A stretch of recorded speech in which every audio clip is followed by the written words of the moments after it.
ભગવાન શિવ એમની સાથે સાથે મારો ને તમારો કોઈ સંબંધ જો હોય તો એક સંબંધ એકલી છે નટરાજ છે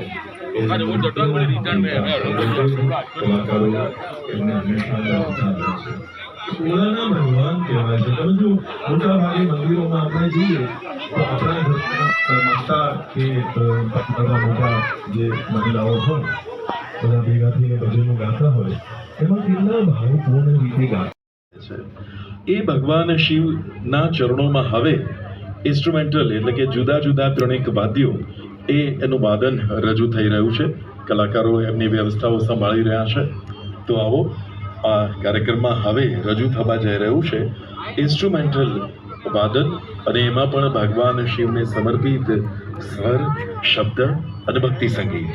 જાણીતા ભજન જે આ ઇન્સ્ટ્રુમેન્ટલ દ્વારા આપણે ઇન્સ્ટ્રુમેન્ટલ મ્યુઝિક સાંભળતા હોઈએ છીએ તો આ ઇન્સ્ટ્રુમેન્ટ દ્વારા જાણીતા ભજનની પ્રસ્તુતિ.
काम करते हैं।